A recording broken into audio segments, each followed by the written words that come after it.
नमस्कार। विराट हिंदुस्तान संगम द्वारा आयोजित आज चौथावा फोर्थ साप्ताहिक संदेश, फोर्थ वीकली मैसेज, चौथा साप्ताहिक संदेश कार्यक्रम में मैं आप सभी लोगों का हार्दिक स्वागत एवं अभिनंदन करता हूं। आज के इस कार्यक्रम में हमारे साथ मुख्य रूप में उपस्थित है, मुख्य अतिथि के रूप में विराट हिंदुस्तान संगम बिहार के प्रदेश अध्यक्ष माननीय डॉक्टर देवेंद्र प्रसाद सिंह जी। इस कार्यक्रम की अध्यक्षता के लिए मैं निवेदन करता हूं विराट हिंदुस्तान संगम बिहार प्रदेश के उपाध्यक्ष माननीय प्रोफेसर पारस राय जी से कि वो इस कार्यक्रम की अध्यक्षता के गुरुतर दायित्वों का निर्वहन करने का कृपा करें। ठीक है, सहमति है। कार्यक्रम को बढ़ाइए। बहुत बहुत धन्यवाद माननीय अध्यक्ष जी आपका। जैसा कि पिछले साप्ताहिक संदेश कार्यक्रम में हम लोगों ने बताया था कि आने वाले कुछ मंगलवार में जो हमारे साप्ताहिक संदेश 5 बजे आते हैं, उसमें विराट हिंदुस्तान संगम के जो आयाम हैं उसके बारे में हम लोग चर्चा करेंगे। पिछले जो हमारा संदेश कार्यक्रम हुआ था पिछला, उसमें हमने विराट हिंदुस्तान संगम के प्रथम आयाम पे चर्चा कर ली। आज हम लोग विराट हिंदुस्तान संगम के दूसरे आयाम, जो कि सत्य भारतीय इतिहास का प्रस्तुतिकरण है, इस पे हम लोग चर्चा करेंगे। जैसा कि मैंने बताया, इस विषय पर हमारे बीच में उपस्थित है मुख्य अतिथि के रूप में विराट हिंदुस्तान संगम के माननीय प्रदेश अध्यक्ष जी। मैं बिना समय गंवाए माननीय प्रदेश अध्यक्ष जी से निवेदन करता हूं कि आज का वक्तव्य प्रारंभ करें। माननीय अध्यक्ष जी। परम आदरणीय सभाध्यक्ष महोदय जी और उपस्थित अन्य मित्र, श्रीमान आशीष कुमार राय जी, श्रीमान शुभम गुर्दा जी, सब श्री रितेश कुमार जी, सुमित जी और अन्य साथियों। जैसा कि इस कार्यक्रम के संचालक श्रीमान आशीष कुमार राय ने बताया कि आज हम लोग विराट हिंदुस्तान संगम का जो 5 आयामों में से द्वितीय आयाम है, सत्य भारतीय इतिहास का प्रस्तुतिकरण, इसके बारे में हम लोग विचार करेंगे। तो जैसा कि आज के दिनों में यह हम लोगों को मालूम है कि हम जो इतिहास पढ़ते हैं, हमारे स्कूल कॉलेजों में पाठ्यक्रमों में जो इतिहास की पाठ्य पुस्तकें हैं और उसमें जिस इतिहास की चर्चा है, यह फैब्रिकेटेड है, यह तोड़ा मरोड़ा हुआ इतिहास है, यह असली भारतीय इतिहास नहीं है। और इस इतिहास में बताया गया कि भारत में सभ्यता बहुत बाद में आई, भारत में ज्ञान विज्ञान बहुत बाद में आया। और कुछ इतिहासकारों ने लिखा कि जब मुस्लिम पीरियड यहाँ पर आया, मुगल काल, तो उस समय बहुत सारे ज्ञान और विज्ञान की बातें हमको बताई गई। फिर जब अंग्रेज आए, पश्चिम के लोग जब आए, तब उन्होंने भारत को ज्ञान और विज्ञान से परिचित करवाया और उद्योग से, व्यापार से, आधुनिक उद्योग व्यापार से परिचित करवाया। तो ऐसे भ्रामक इतिहास हमारे पाठ्यक्रमों में लिखे गए हैं और इसलिए लिखे गए हैं कि भारत की जो शिक्षा नीति मैकाले ने बनाया, तो उसने साफ कहा था कि भारत में ऐसी शिक्षा नीति चाहिए जिसमें भारत के लोग को इतनी ही जानकारी चाहिए, इतना ही ज्ञान चाहिए कि वे और ब्रिटिश हुकूमत के क्लर्क के रूप में और उसके कारिंदे के रूप में काम कर सके। और इसलिए हमारे पुराने जितने भी विश्वविद्यालय थे और जितने भी हमारे आश्रम के केंद्र थे, इनको विध्वंस किया गया, हमारे पुस्तकालयों को विनष्ट किया गया और बताया गया कि यह अंग्रेजों की देन है कि भारत में आधुनिक ज्ञान और विज्ञान आया। लेकिन अब यह बात बड़े पैमाने पर प्रचलन में आया है और संज्ञान में आया है कि भारत के ऐसे इतिहास जो हमारे पाठ्यक्रमों में डाले गए हैं, ये सब बनावटी हैं, फैब्रिकेटेड हैं, तोड़े मरोड़े गए हैं। वास्तविकता यह है कि भारत का इतिहास बहुत पुराना है और भारत का ज्ञान और विज्ञान दुनिया का सबसे प्राचीन और विकसित अवस्थिति में थी। हाल में कुछ अन्वेषण हुए हैं, कुछ रिसर्चेज हुए हैं। 2002 में एक घटना घटित हुई थी। ये गुजरात के किनारे पर एक बे ऑफ कॉम्बे है, खंभात की खाड़ी। तो खंभात की खाड़ी से इंडियन ओशनोग्राफिक सर्वे का एक खोजी जहाज गुजर रहा था। ओशनोग्राफिक सर्वे ऑफ इंडिया का एक खोजी जहाज, तमाम प्रकार के यंत्रों से और सुविधाओं से लैस ऐसा जहाज जब खंभात की खाड़ी से गुजर रहा था, तो उसके जो सारे सिस्टम्स थे, उसके जो मॉडर्न सिस्टम्स थे, कंप्यूटराइज सिस्टम्स थे, इससे पता चला कि खंभात की खाड़ी की पेंदी में और एक बहुत पुराने विकसित शहर के अवशेष हैं। तो जहाज वहां पर रोक दिया गया और उस पर रिसर्चेज हुआ। और रिसर्चेज में जो सारे वहां पर जो पदार्थ, जले हुए चावल, चावल, पुरानी लकड़ियां और बहुत सारे औजार, ये सब मिले। और उनका जब कार्बन डेटिंग, हमारे अध्यक्ष महोदय प्रोफेसर पारस जी राय, ये प्राचीन इतिहास के भी विद्वान हैं, इनको ज्यादा ही जानकारी है, ये अपने अध्यक्षीय भाषण में बाद में बताएंगे कि उनका जब कार्बन डेटिंग किया गया, तो कार्बन डेटिंग मित्रों एक तकनीक है, एक मेथोडोलॉजी है किसी भी पदार्थ के आयु के निर्धारण का। तो जब आयु का निर्धारण हुआ, जो इंडियन ओशनोग्राफिक सर्वे का जो ये वेसल था, खोजी जहाज, और उसने जिन सामग्रियों को कलेक्ट किया, काले चावल, लकड़ियों के बुरादे और बहुत सी सारी सामग्रियां, इनका जब कार्बन डेटिंग से और एजिंग जब हुआ, तो पता चला कि ये सब 7500 साल पुराने हैं। 7500 साल पुराने हैं मित्रों। तो उससे प्रमाणित हुआ कि 7500 साल पहले भारत की सभ्यता काफी विकसित अवस्था में थी और नगरीय अवस्था में थी।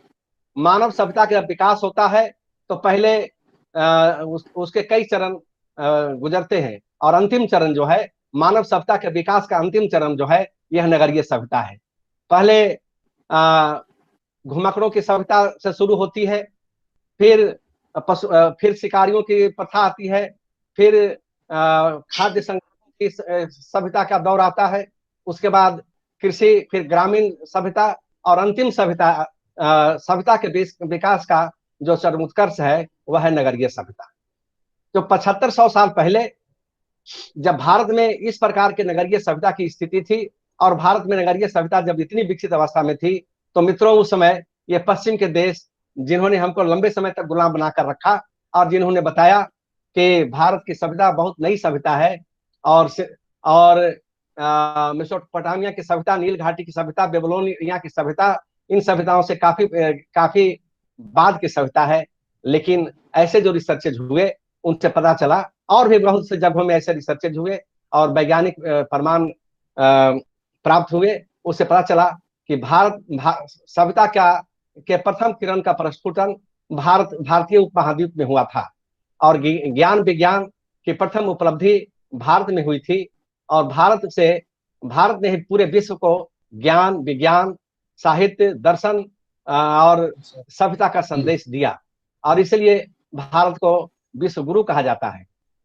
लेकिन एक तरफ तो यह बात है कि भारत की सभ्यता दुनिया की सबसे पुरानी सभ्यता है, और भारत का ज्ञान विज्ञान दुनिया का सबसे पुराना ज्ञान विज्ञान है, और आज भी जो दुनिया में ज्ञान विज्ञान की बातें हो रही हैं, ये सब कहीं ना कहीं भारत से लेकर के जाई गई है।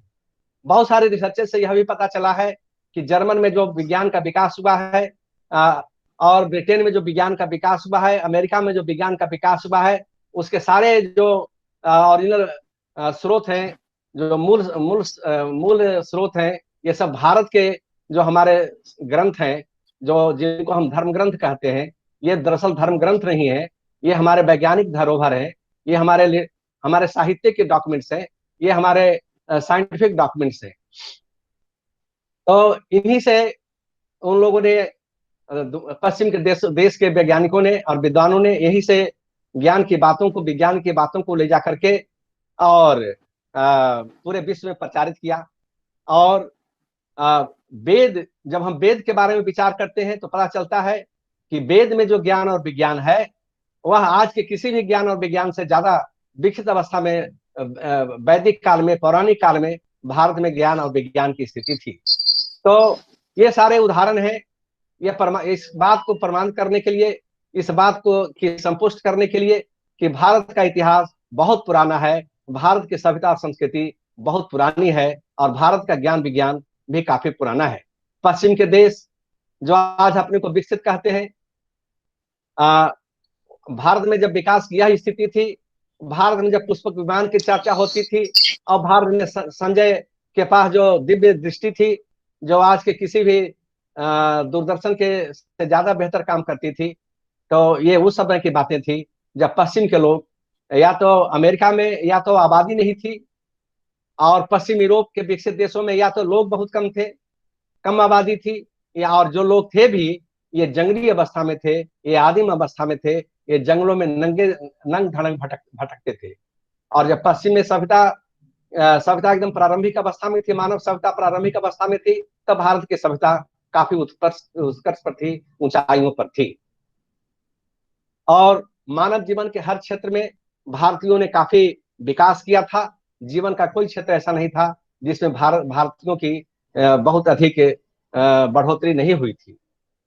लेकिन साजिश के तहत और हमको अंधकार में रखने के लिए और हमारे बीच में इस भ्रम को पैदा करने के लिए कि भारत में तो पश्चिम के देशों ने लाकर के विज्ञान दिया, ज्ञान दिया, और हम उन्हीं के ज्ञान और विज्ञान को सीख रहे हैं। तो यह जो मिथक है, यह जो साजिश है, इस साजिश को मिटाने के लिए आवश्यकता इस बात की है कि हमारा जो पुराना इतिहास है, हमारी जो पुराना उपलब्धियों का जो दस्तावेज हैं, हमारे ज्ञान के जो पुरानी पुस्तकें हैं, और बहुत सारी पुस्तकें जो हैं पांडुलिपि में हैं, प्रकाशित नहीं हुई हैं। और पुराने जब मैं कई बार बनारस जाता था तो बनारस में जो वहाँ के पंडित लोग थे, बहुत बड़ा मोहल्ला है बनारस में ब्राह्मणों का, तो ऊपर से देखने में लगता था कि ये तो गरीब ब्राह्मण है और इसके पास तो कोई संपत्ति है नहीं। लेकिन जब उनसे विस्तार से बातें होती थी तो उनके यहाँ बहुत रीच लाइब्रेरीज है। ये जो हमारे बनारस के पंडित हैं, ब्राह्मण है, इनके पास बहुत ही रीच लाइब्रेरी है और पुराने दस्तावेज हैं, पांडुलिपियां हैं, और उनको उनके रिसर्च की आवश्यकता है, उनको ढूंढने की आवश्यकता है और उनको प्रकाशित करने की आवश्यकता है। और हमारे साथ में आज जो जुड़े हैं हमारे माननीय शुभम गुरदास जी, ये गया तीर्थ के ऐसे पुरोहित हैं जिनके पास पूरे विश्व भर के जो हिंदू हैं उनके बारे में इनके पास दस्तावेज हैं, और इनके एक एक घरों में काफी बड़े बड़े लाइब्रेरीज हैं। और इनके पास जो लाइब्रेरीज हैं, जो इनके पास पांडुलिपियां हैं, जो दस्तावेज हैं, वो सब ऐसे कागज पर लिखे हुए हैं जो कागज सड़ता नहीं है और जिसको दीमक नहीं खाता है, चूहा नहीं खाता है, और ये लाल रंग के कपड़े में, वस्त्र में उसको लपेट करके रखते हैं। तो इनके पास हम लोग का बड़ा सौभाग्य है कि शुभम गुर्दा जैसा नौजवान साथी हम लोग के साथ में आया है, जुड़ा है। यह विराट हिंदुस्तान संगम की एक बहुत बड़ी उपलब्धि है। और गुर्दा को लेकर के, शुभम गुर्दा को लेकर के, और गया में जो हमारे इतिहास के जो दस्तावेज हैं, हमारे सनातन धर्म के जो दस्तावेज हैं, उनको उजागर करने की आवश्यकता है। और जब हम शुभम के घरों में जाएंगे तो सबसे पहले हम कहेंगे अपना लाइब्रेरी दिखलाओ और तुम्हारे जो पुराने जो डॉक्यूमेंट्स है उनको दिखलाओ, और हम उन पर रिसर्च करेंगे। तो आवश्यकता इस बात है कि हमारे गया के पंडों के घरों में, बनारस के पंडों के घरों में, देवघर के पंडों के घरों में जो हमारे दस्तावेज है, ये दस्तावेज कोई मामूली दस्तावेज नहीं है, ये ऐतिहासिक दस्तावेज है। इससे पता चलेगा कि 100 पीढ़ी पूर्व हमारे पूर्वज कहाँ रहते थे और वो कैसे कैसे चलते हुए बिहार के अलग अलग भागों में, देश के अलग अलग भागों में है। तो इस बात की तस्दीक तो तभी होगा जब शुभम गुर्दा जैसे लोग हमारे साथ जुड़ेंगे, हमारे अभियान के साथ जुड़ेंगे और अपने लाइब्रेरी में, इनके पास जो लाइब्रेरीज हैं और उन पुस्तकालयों में हमको पहुंचने देंगे और वहां बैठ करके काम करने देंगे। तो बड़ा अच्छा सहयोग, शुभ संयोग दिख रहा है कि ऐसे नौजवान साथी हम लोग के साथ जुड़ रहे हैं, जो देखने में तो साधारण नौजवान लगता है लेकिन इतिहास के धरोहर इसके पास है। तो ऐसे धरोहरों को खोज खोज करके देश के अलग अलग जो हमारे तीर्थस्थल हैं वहां पर ऐसे धरोहर है और पुराने ग्रंथ हैं, ऐसी पांडुलिपियां हैं जो ज्ञान और विज्ञान से भरी हुई है।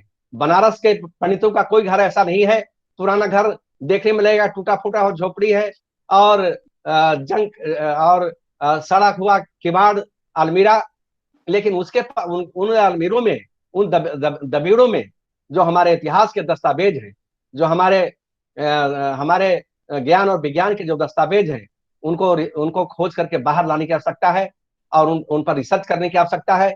और अगर ऐसा हो सका, विराट हिंदुस्तान संगम यह प्रयास करेगा कि बनारस की बात तो बाद में होगी, पहले गया के जो हमारे गैबाल लोग हैं, तीर्थ पुरोहित, इनके घरों से इन दस्तावेजों को संकलित करके और उनको उन पर रिसर्च करके और उनको प्रकाशित करवाया जाए और भारतीय इतिहास के ये जो धरोहर हैं इनको सामने लाया जाए।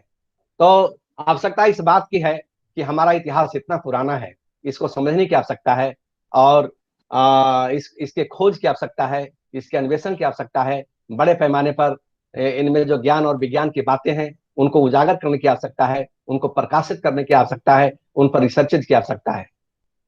तो यह आज भारत के सामने यह जो स्थिति है कि कहते हैं कि अमेरिका से हम युद्ध की सामग्री मंगा लेंगे, अमेरिका से हम तकनीक मंगा लेंगे, अमेरिका से आर्थिक विकास का मंत्र सीख लेंगे।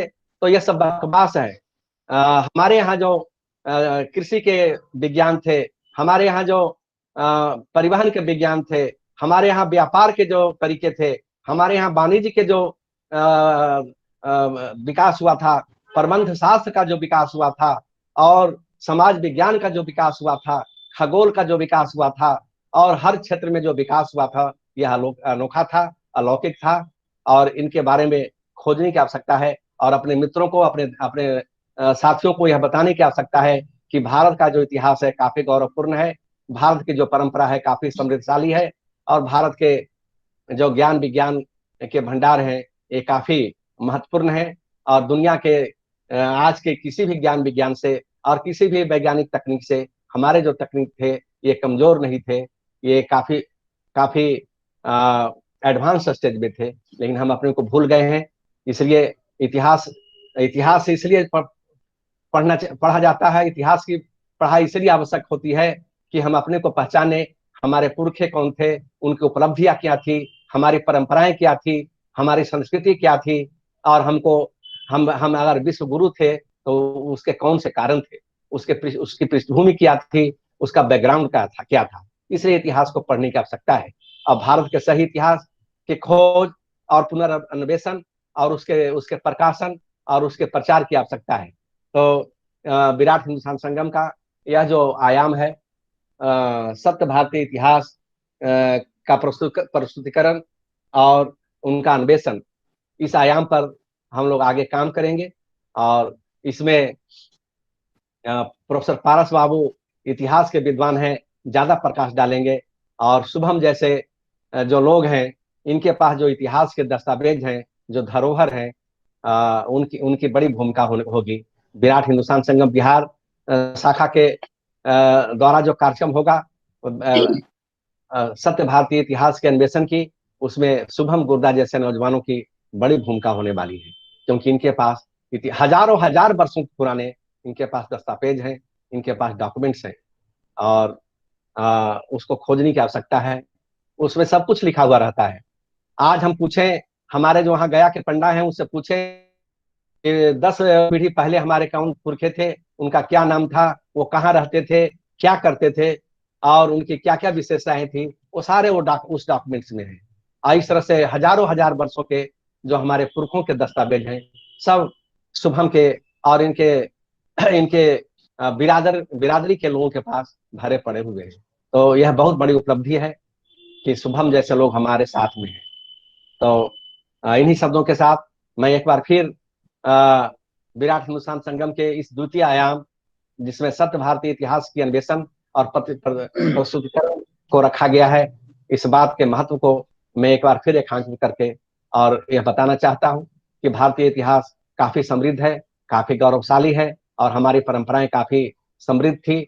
और दुनिया को हमने ज्ञान और विज्ञान दिया, दुनिया को हमने सभ्यता और संस्कृति दिया, दुनिया को जीने का तरीका दिया, और इसलिए भारत विश्व गुरु था। और एक बार फिर हम लोग को प्रयास करके अपने इतिहास के सही मूल्यांकन, सही पुनर्वेशन और प्रस्तुतिकरण के माध्यम से एक बार फिर भारत को विश्व गुरु के ओहदे पर पहुंचाना है। धन्यवाद, बहुत नमस्कार। बहुत बहुत धन्यवाद माननीय प्रदेश अध्यक्ष जी आपका। अब कार्यक्रम आगे गुरुदास जी से बढ़ाते हैं। आग्रह कीजिए, इस गुरुदास जी कार्यक्रम से आग्रह किया जाए। आशीष जी, जी सर, मैं विराट हिंदुस्तान वो अपना संगम अनुभव बताएं। गया के नगर अध्यक्ष श्रीमान शुभम गुरदा जी से निवेदन करता हूं कि वो अपना अनुभव हम सबके साथ संक्षेप में साझा करें। माननीय श्री शुभम गुरदा जी।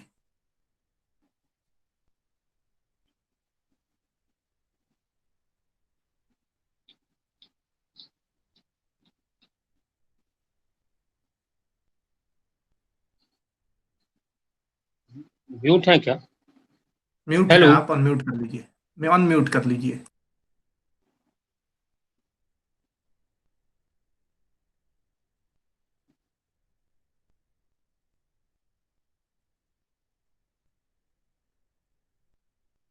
सर कुछ टेक्निकल ग्लिच है, सॉल्व नहीं हो पा रहा है शायद। अच्छा,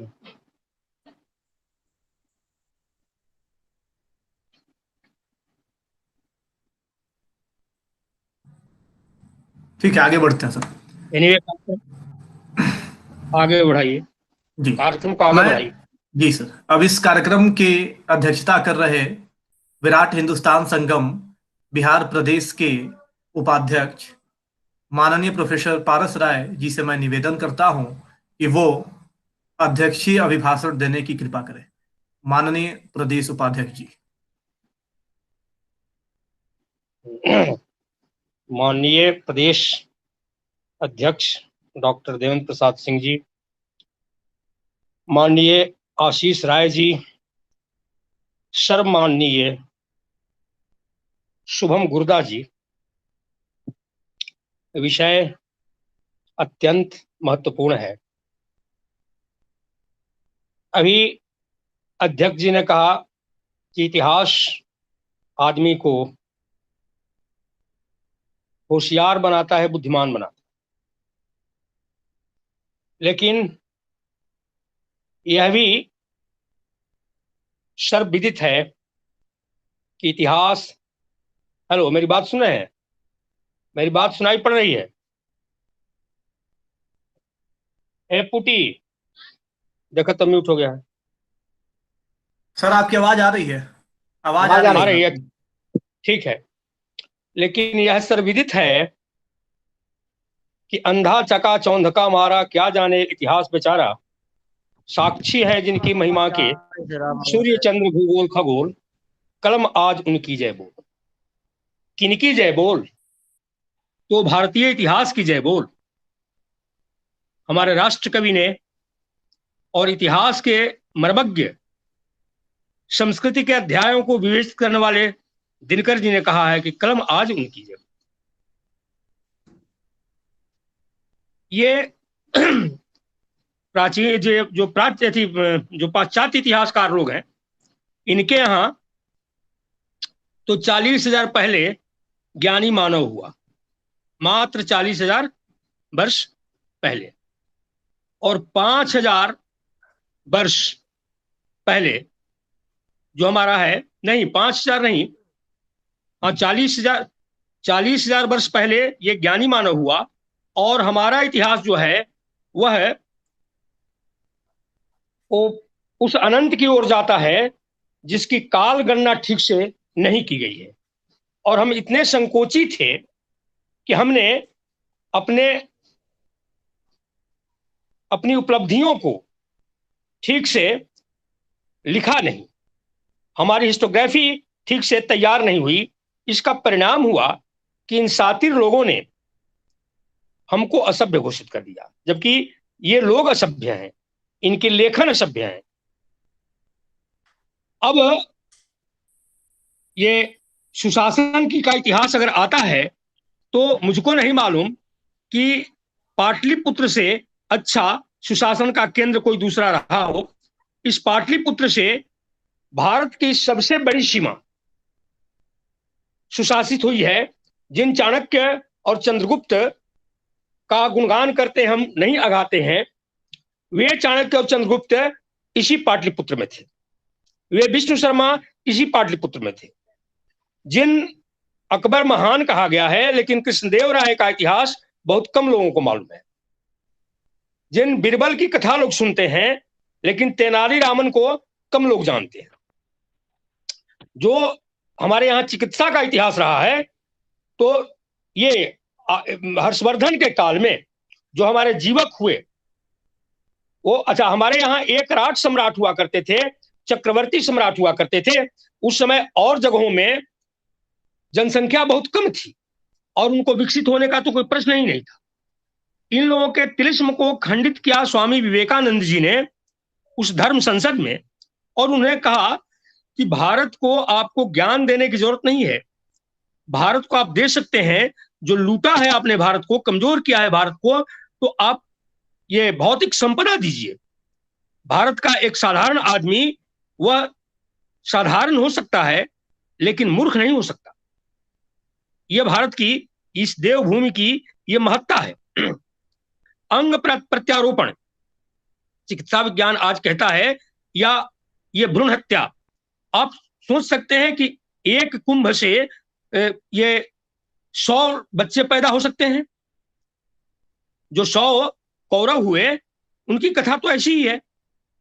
जो 60,000 राजा सगर के पुत्र हुए, ये कल्पना, लेकिन आज का विज्ञान ये इसको तो मानना पड़ रहा है। ये जो अभी आप जो प्राकृतिक थी, ये कृत्रिम प्रजनन जो हो रहा है, इन्वर्टो, वो इसको सिद्ध कर रहा है। अंग प्रत्यारोपण, सब लोग हंसते थे गणेश जी पर, सब लोग हंसते थे दक्ष पर, लेकिन ये सारी बातें आज ये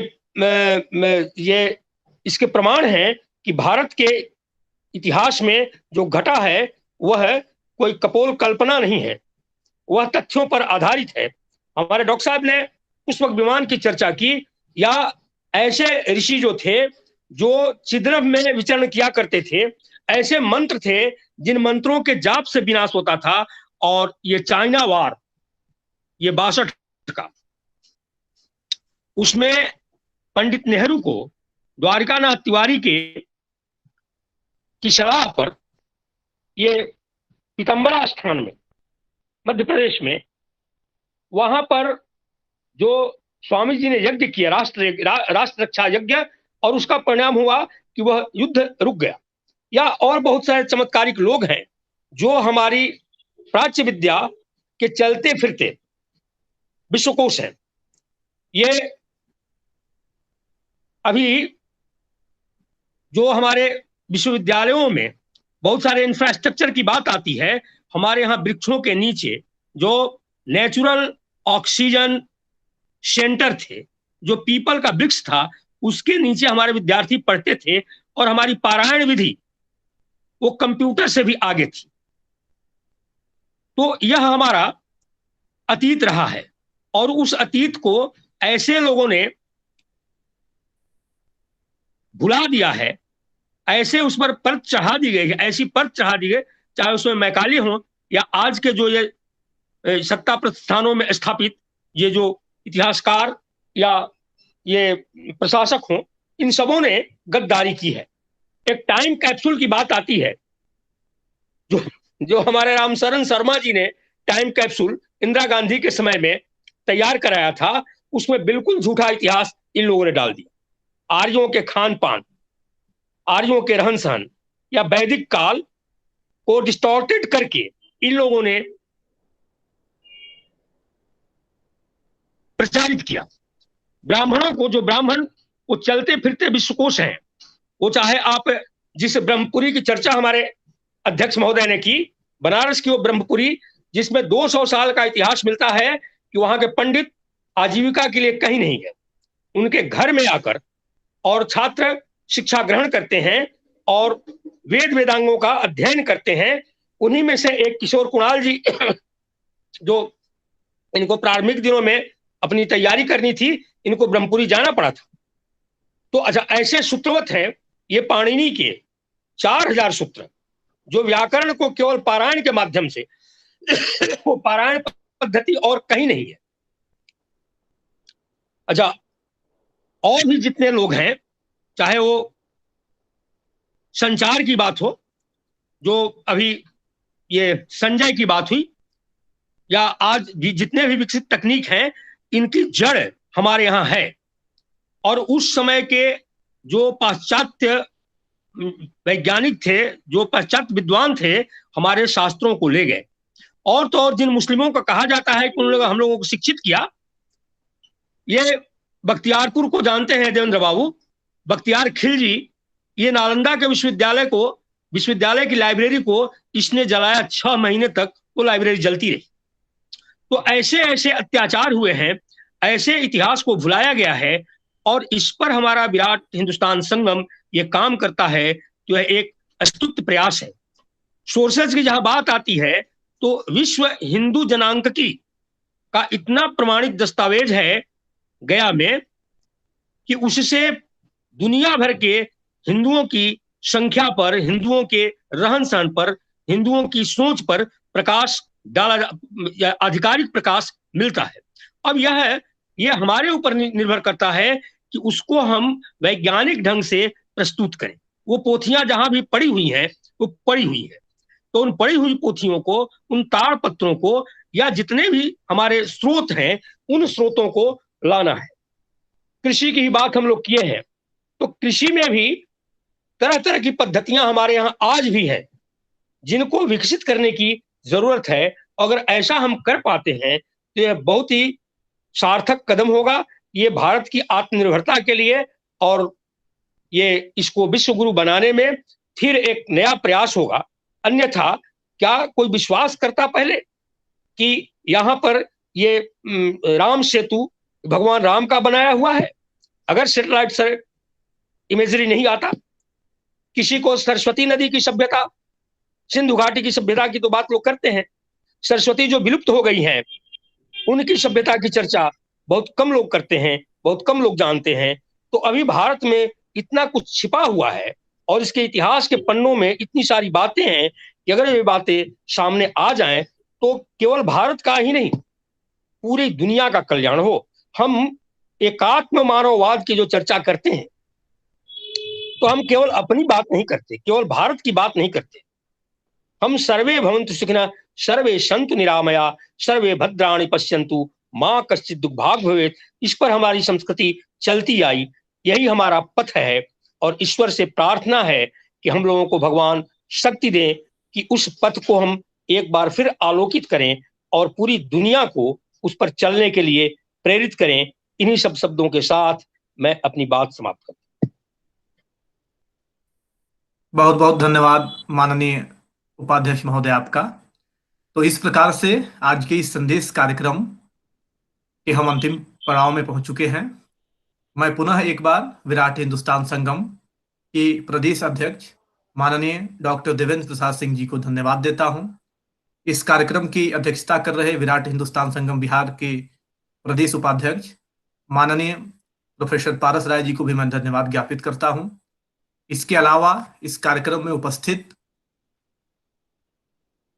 जिलाध्यक्ष मनीष मानवेंद्र जी, रोहित कुमार जी, शुभम गुर्दा जी को भी मैं धन्यवाद प्रेषित करता हूं। प्रदेश स्तर में मेरे सहयोगी महासचिव, प्रदेश महासचिव, कार्यालय प्रभार श्री रोहित कुमार जी का भी मैं धन्यवाद ज्ञापित करता हूं। अगले मंगलवार को फिर से हम अपने 5वें संस्करण में, साप्ताहिक संदेश के 5वें संस्करण में हम मिलेंगे। तब तक के लिए नमस्कार। धन्यवाद। नमस्कार। नमस्कार।